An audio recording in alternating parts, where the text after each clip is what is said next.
Good morning, everyone. Good morning. I'm going to be taller than the plant.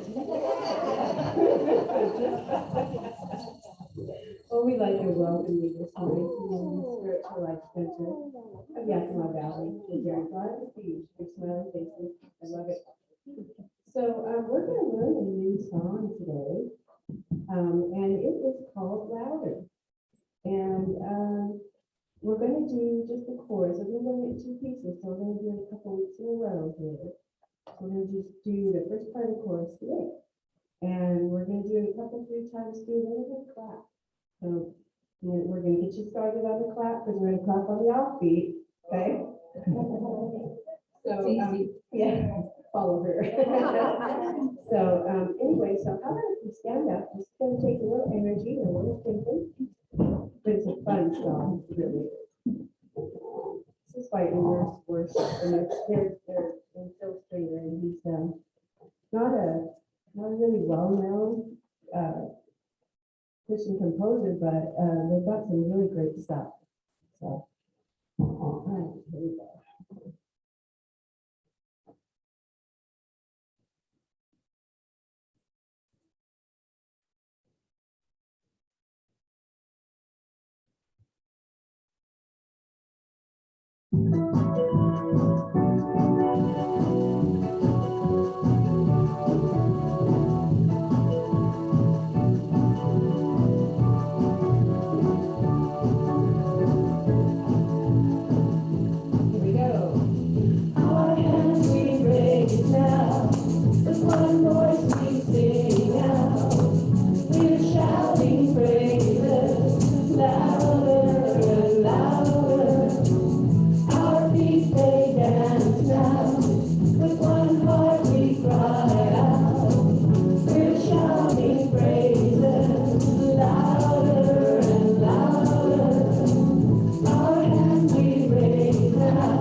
Looks a little late, but yeah.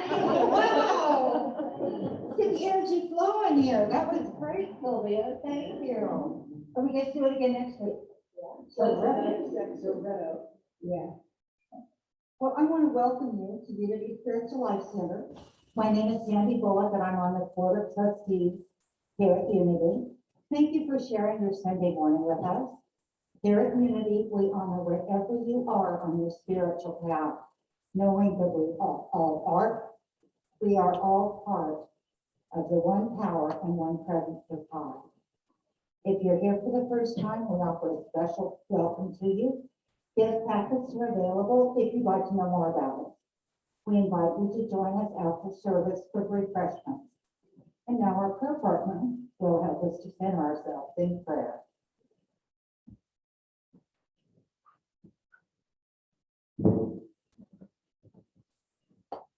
For those of you who don't know me, my name is Marilyn Freed, and I'm the prayer partner for this Sunday morning. Sandy and I are both prayer partners today, and if any of you would like to have a personal prayer, you can grab either one of us, and we'll find a nice quiet corner where we will be happy to pray with you. So now I will light the Christ candle to remember that the Christ presence is within each and every one of us.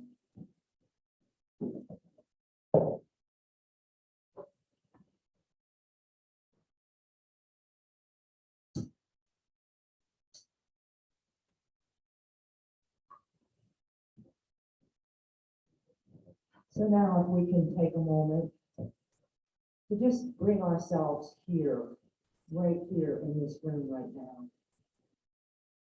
We acknowledge the presence of God within these rooms and within each and every one of us.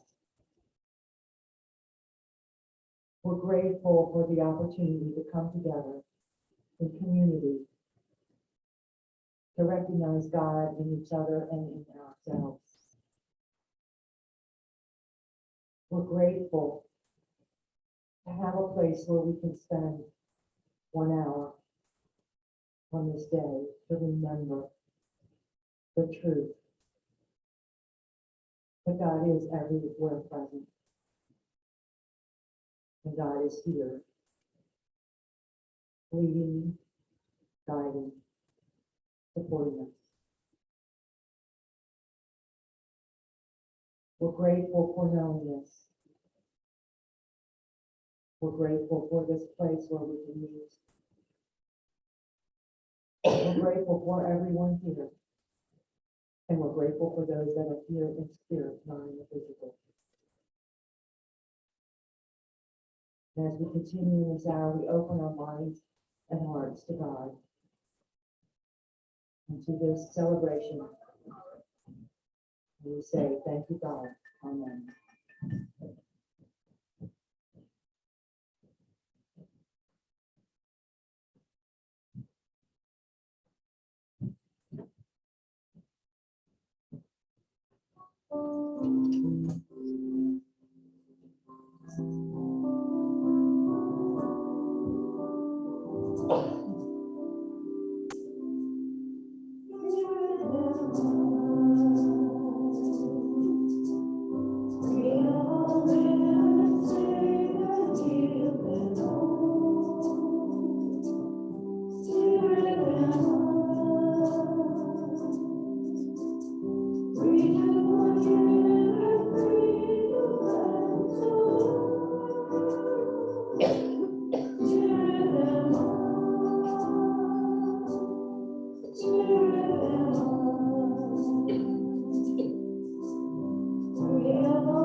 is Marilyn Holloway, and I am your platform assistant this morning. As we go deeper into this quiet space of prayer and contemplation, let's read the daily word. The words for today are, I place my trust in God. Few things are of greater comfort and deep and abiding trust in God. When I trust, I move more confidently through life. I feel the wind at my back, and I'm made strong in the face of adversity. In the past, I may have felt disappointed when I misplaced my trust. The things of the world are unimportant. Even people come and go. The truth of God is the one presence and power in the universe, and as my life is everlasting, unchanged, and unchanging through all the seasons of life.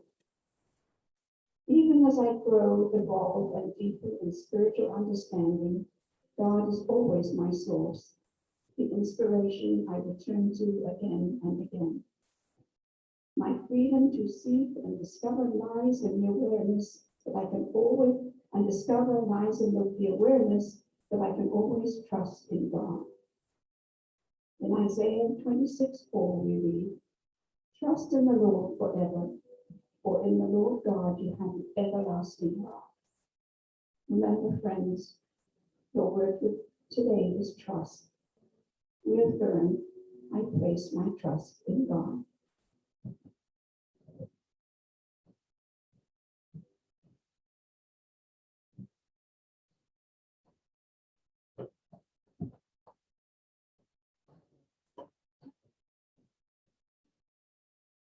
So with that trust as our foundation, I invite you, if you haven't already, to close your eyes if you're comfortable and feel your feet firmly on the ground. Firmly as they are grounded in the earth below us, grounding us, rooting us,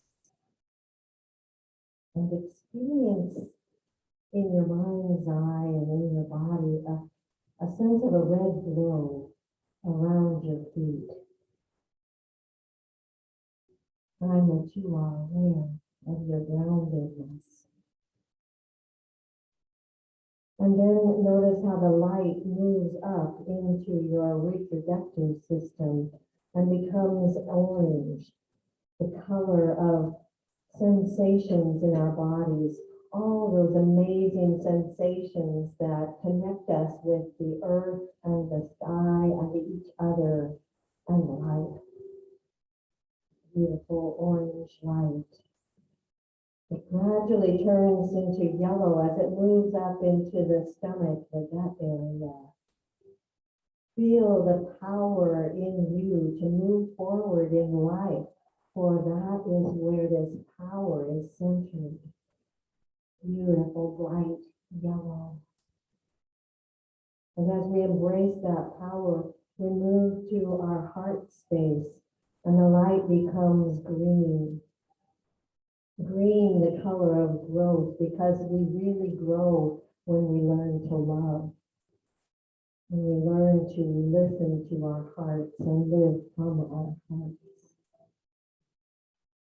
And that love leads us to our throat area, a bright blue, where the power to express ourselves in the world is centered. And we find it easy to say what the truth is for us of our hearts of love. And as we embrace this expressiveness, we move to the area between our eyes, the place we call the third eye. And a purple light opens us to insights that we otherwise might not notice. And this insight in the purple light moves into a violet light at the very top of our head. That place where we begin to perceive and experience oneness. Oneness with each other, oneness with all that is.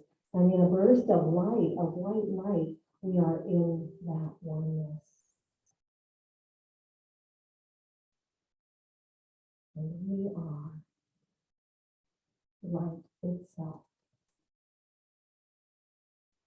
And in that white light, a connection with all that is, with the divine. We allow ourselves to simply be and let the silence come into us and bring us whatever we need.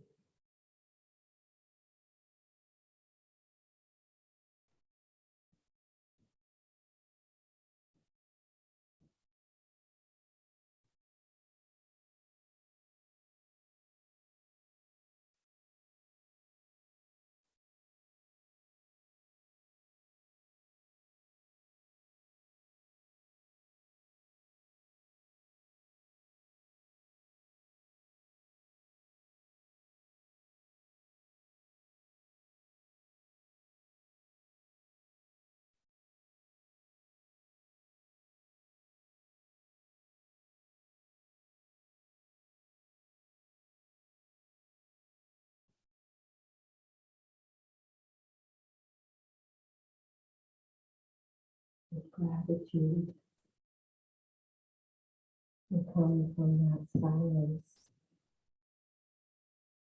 We are aware of the community around us, those who are present in this place and those who are here in spirit.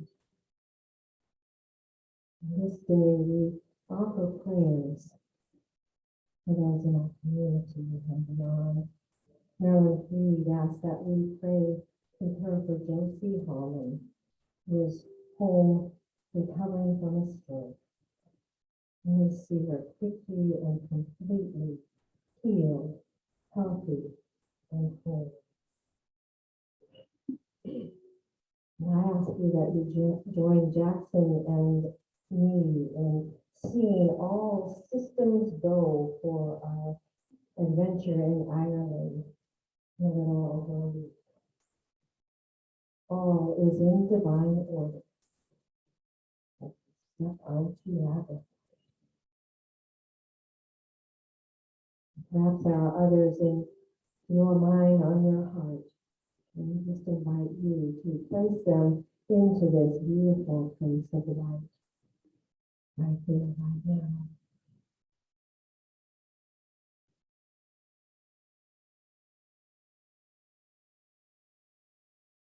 Know that you also are light and surrounded by light, the light of love, which is God. And all is well. All is well.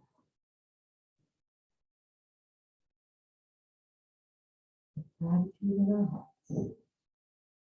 We say thank you, God. We say,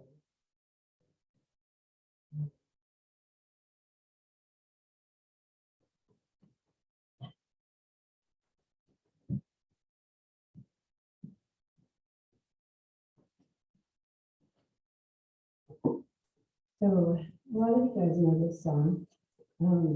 It was one of my weeks of like, okay, I like this, but I'm changing it. So the rhythm's a little different, and we did change the words around to fit us as a growing community spiritual life center. So let's enjoy.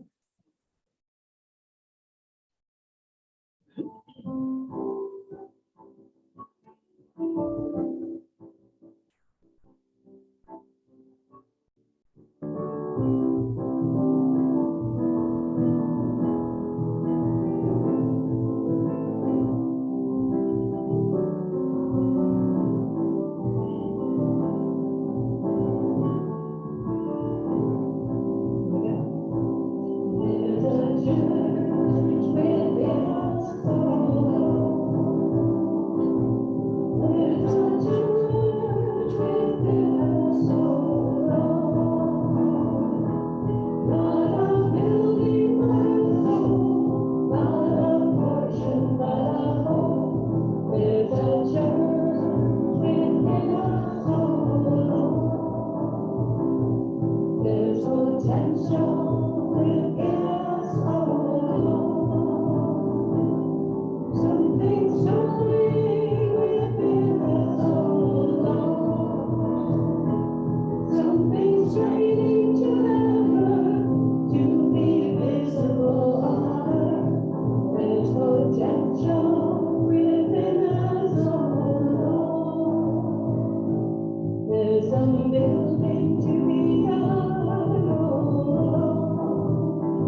love the new music, Sylvia. Fun. So have any of you seen the pictures of NASA's James Webb telescope that they came out on Tuesday, I think it was, and they're looking into space, and they said that it's about the size of a grain of sand is the amount of space that we're looking at. And you look and you see this picture with all these little lights, and then they tell you that every little light, except for the ones that are stars that are close, are galaxies. Hundreds and hundreds of galaxies that have never been seen before, because this is such a powerful, powerful telescope. And just the sense of the immensity of this universe that we are living in. I don't know about you, but it just fills me with awe and wonder.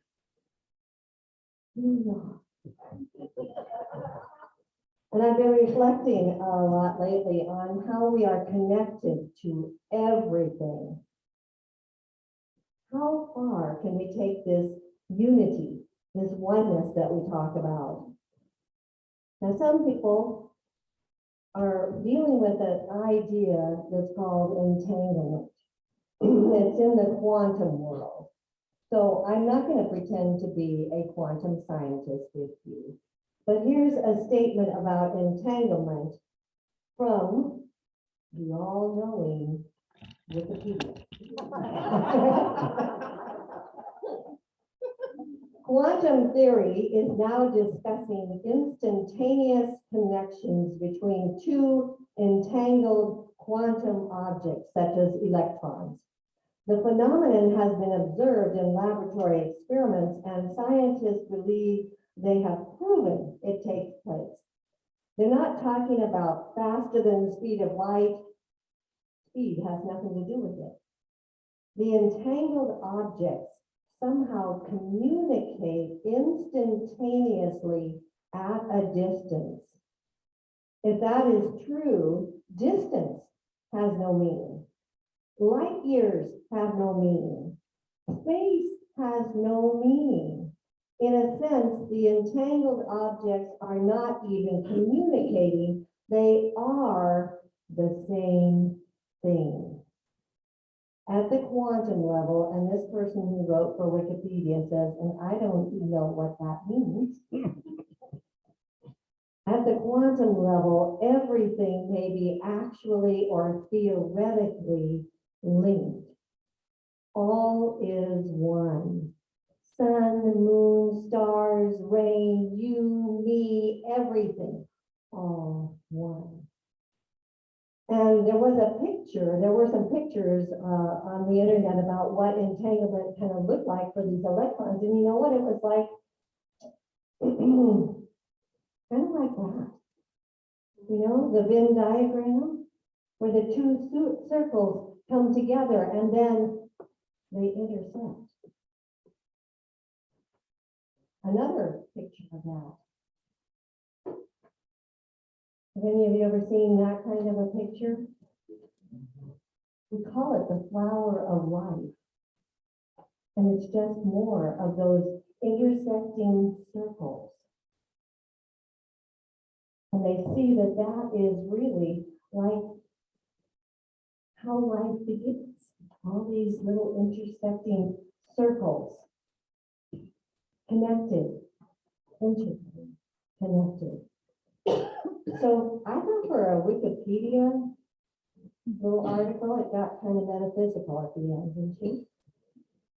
Everything is connected. And not just connected, but actually part of it all. When you think about it, haven't you experienced a time when someone or something has shown up out of the blue, right when you needed it? And what if that was a reminder that everything is consciousness?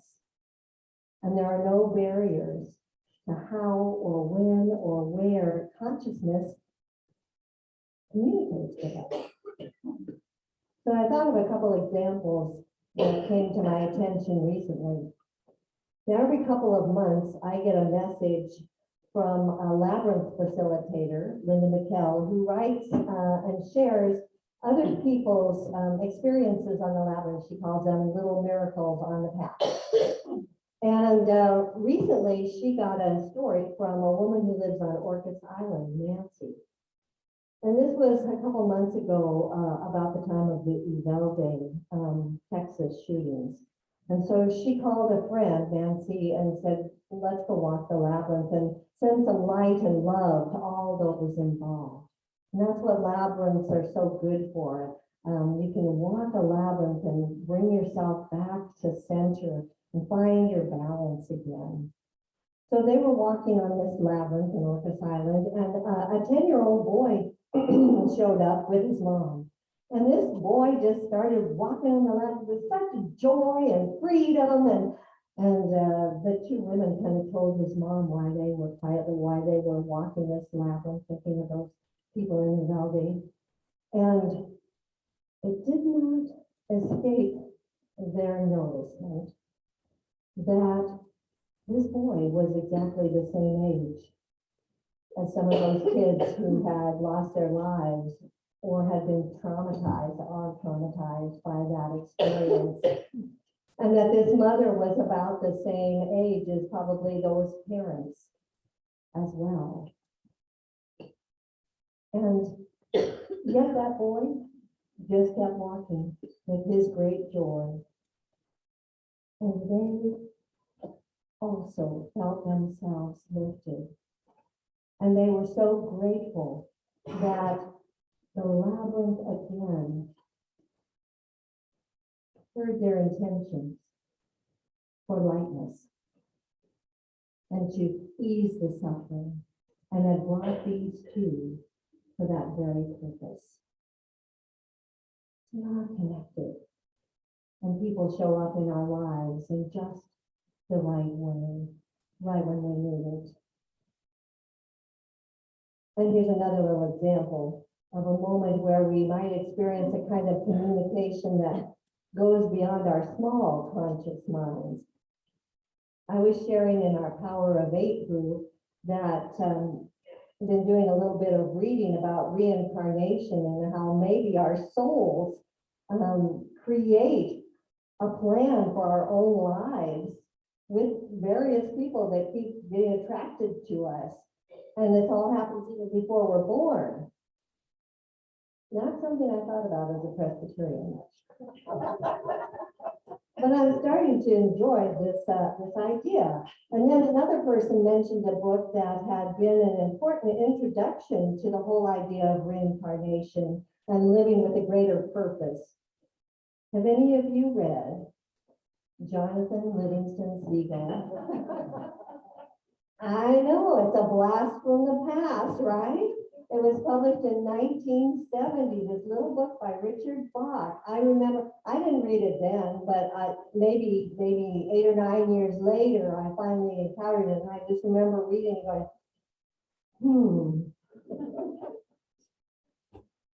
So, I think the weird thing was that just the week before, Jackson had pulled Jonathan Livingston's Seagull off of his shelf and had read it. And now this person mentions the same book. And so I didn't wait for a third nudge from the universe. I read it right as soon as I got home.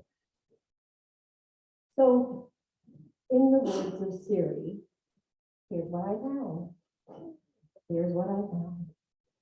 Jonathan gets ejected from his flock because he refuses to act like a normal seagull. He loves trying to fly higher and higher and faster. He's not even worried about food, which is what all the other seagulls are constantly thinking of. And so he's ejected, and one day as he's practicing his flying, it's as if he breaks through into another place where seagulls just like him are being taught to do what he's wanted to learn to do all along. Is this heaven, he wonders? Now I'm going to not tell you the whole story. It only takes a few minutes to read this whole story. But I will say that instructors appear to lead Jonathan on his path. And he learns how his thoughts actually give him the power to fly in new ways. And he learns that some of the most important things for him to do in order to be able to fly better is to let go of hate and anger and fear. He learns that true soaring comes when we learn how to forgive and be kind and love. Forgiveness, kindness, love.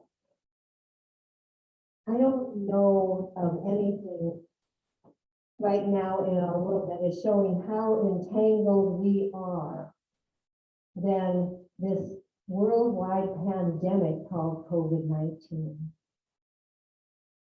And there have been times when I've wondered, how will we get through this as a community when we have so many different ideas about even how to handle this one thing? And yet, here we are, still connected, knowing that no matter what happens in the world around us, outside of us and within us, we are still one. And that's a beautiful thing to know. It's something for us to hold on to. That we begin to and continue to practice forgiveness, kindness, love. Last week I was with my 3 sisters and their families. And over the years, as happens in most families, we have sometimes hurt one another's feelings and said something that wasn't kind or even been a bit too strident in our opinions. And it could keep us from enjoying our time together. And there have been some little tense times. It could even keep us from getting together. But we've each taken our turns to ask and to give forgiveness. Why? Because our love for each other is so much stronger than any differences in opinion. That love is what turns tangled up messes into a sweet connection. Useless knots, like all the necklaces that I had to take out one day and try to untangle. Useless knots into a beautiful design called family.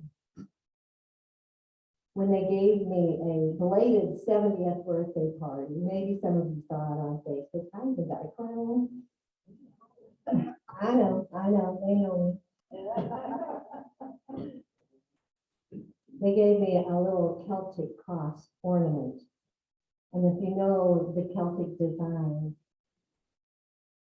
it just goes on forever, those Celtic knots. I saw it as a symbol of our enduring, infinite connection. We are here together in this place, in this time, because we have sensed that this is a good space to connect. Here we are learning more about connecting with the oneness, the one power and presence that is everywhere, including in us. Here we are also learning how to connect with each other, with love and appreciation, realizing that the only thing that holds us apart ever is our own thought of separation. And I love this quote by Einstein. I think he was on to something so profound, as he often was. He said, a person experiences life as something separated from the rest. a kind of optical delusion of consciousness. Our task must be to free ourselves from this self-imposed prison and through compassion to find the reality of oneness. We are all in this life together. Who knows exactly why? And it is in our appreciation of this very connection that the answers begin to come to us. What am I saying? That maybe we really can be better, happier, more fulfilled as we learn how to live in this divine entanglement with love.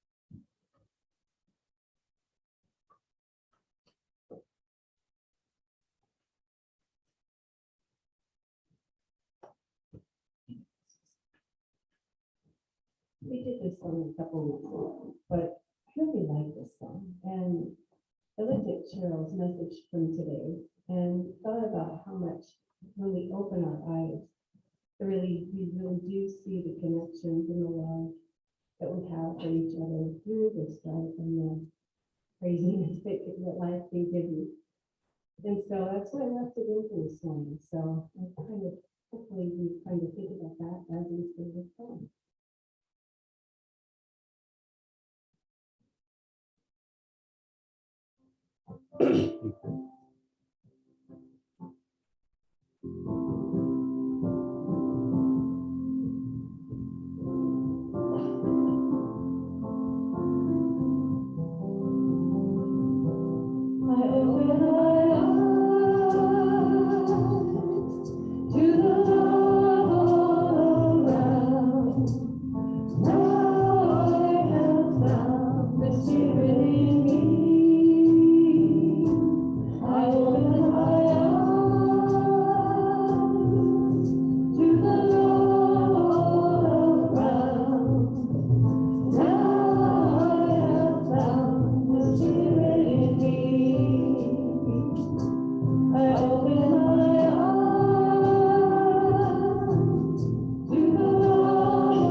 Thank you, Reverend Cheryl. It was a wonderful reminder of our connectedness.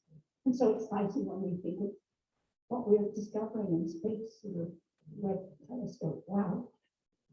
Anyway, here's our announcements, upcoming events. Weekly Zoom meditations on summer break. Our book study continues with the book Wake Up Grateful by Christine Nelson.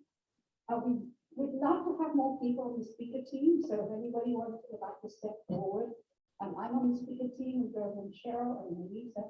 And if anybody has connections in the community, knowing speakers who would be, but we will be interested to hear, please let me know or let Chris know and we'll contact you. Town hall categories, we do have our town hall meeting coming up next week. And Cheryl has created a list of categories for committees to start working on getting some energy and some new ideas into our community here. So there are sign-up sheets at the back, and next week we're going to be talking about that. Cheryl. So don't worry whether you've found all the research you need to find. Let's just have some more conversation about how we move forward. Okay, July speakers, next week is Marilyn Freed, and we're so glad to have you back. Oh, well. And the following week, the Ann Watchers. And I already talked about our town hall meeting, but it's also a salad potluck, so put whatever kind of salad you love to make. Chair yoga, last Sunday of the month, with Cindy Chartier. And then save the dates. Lost Tots booth at the fair, we have run this Lost Tots booth for over 40 years, which is quite an accomplishment. That's amazing. And when you sign up for a 3-hour shift, you get free tickets to the fair for that day. The sign up form will be up in August. We do have a small group book study coming up. The book is going to be Unity and World Relations. The sign up sheets will be out in September, and the book study will start in October. And just a reminder that due to security issues, the doors to the church will be locked during the week. So just knock loudly, and Chris will open the door for you. And any other announcements? Okay, so let's join together with our affirmations. So our prosperity and affirmation together. Centered in God, my hopes and dreams blossom. Our vision, the world powerfully transformed through the growing movement of a shared spiritual awakening. Our mission, we empower individuals to collectively transform the world. And our fourth affirmation, we are open to divine possibilities for this unity community.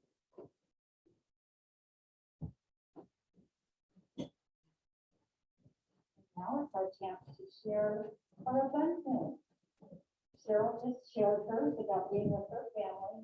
This last week, I got to spend some time with my sister and her family, and my son and his wife. And it was just a wonderful time. Just ran, and I beat, but I'll recuperate.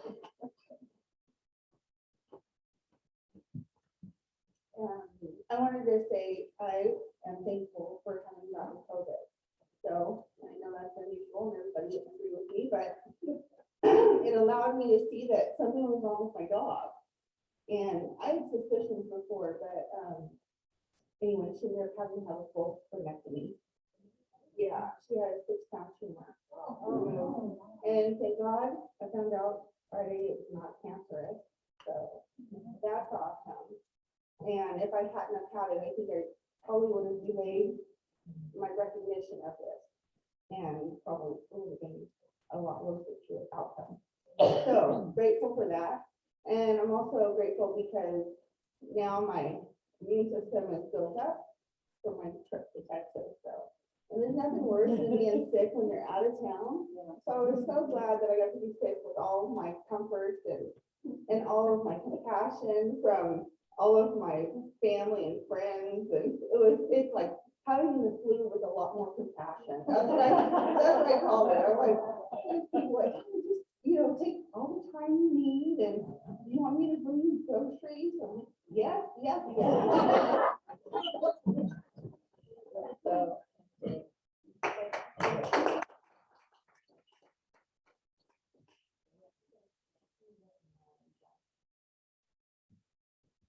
So I'm so grateful to be back too, and it's been an interesting, and you might hear more about it later. It's been an interesting, I think it's a month, since I got sick, and I got to experience all of the joys of COVID in a month, like losing taste, losing smell, some hair loss, fatigue, everything that they talked about with COVID, I got to experience in that short window of time. But one of the things we're talking about connectedness, and I really am so grateful for all your prayers because, you know, in the worst times during this month, I knew it would come to my mind, oh, it's okay because I'm being prayed for. And I could really feel that in those times. And I also had you know, the privilege of having people helping me. And I live by myself. I don't say alone because I'm not alone, but I live by myself. And, you know, neighbors and friends, you know, brought food, even though some of it I just couldn't eat. But, you know, the love was in it. So, you know, it just was it's been a whole interesting experience. So thanks, everybody.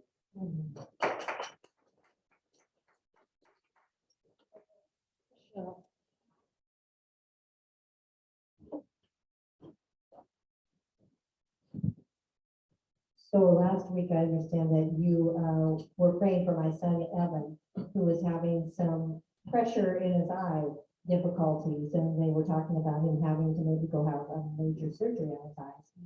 So he went to the doctor on Tuesday, and was it Tuesday? Whatever. And we took him out for lunch afterwards, and he says it's okay. The drops are working, and we told him, you know, there were a lot of prayers that were sent out for you. And, but that's okay. We are grateful for all of your prayers. Thank you. They still work. They do work.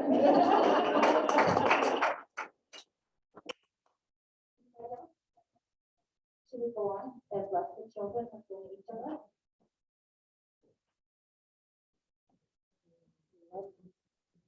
We love you, we bless you, and we appreciate you, just the way you are. And I want to ask the ushers to come forward.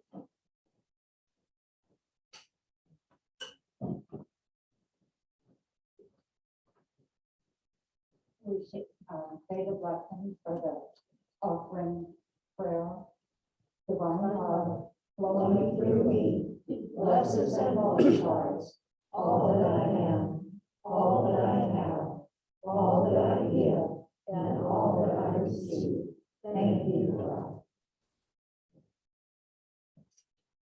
So we're going to do this on 2 times. First time we're going to say love. We're going to be grateful for the love we have, and the second we're going to be grateful for joy.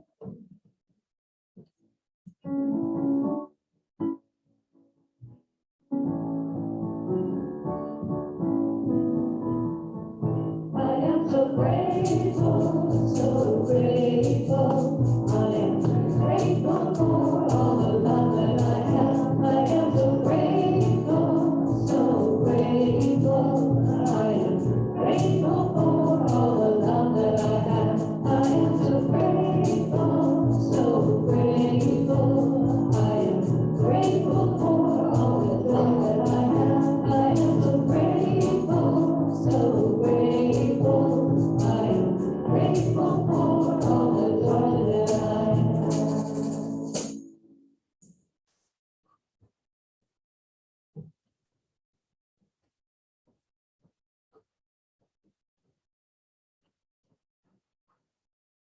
Divine Spirit, thank you for the flow of giving and receiving that is part of our wondrous universe. Daily, we receive all that is needed and more from the infinite abundance all around us.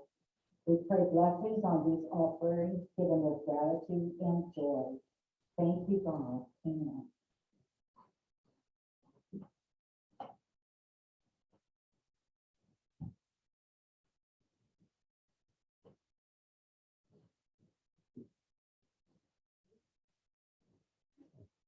If you'd like to stand, and we'll do the prayer of protection.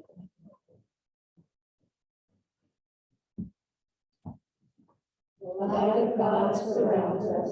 The love of God enfolds us. The power of God protects us. The presence of God watches over us. Wherever we are, God is, and all is well. And then if you'd like, I'd like to circle up, we'll sing the peace song. Thank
you, Zoom participants.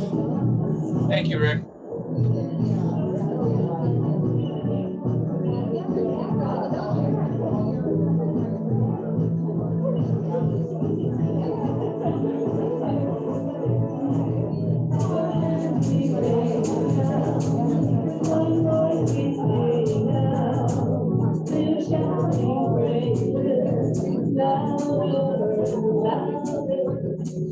I'll be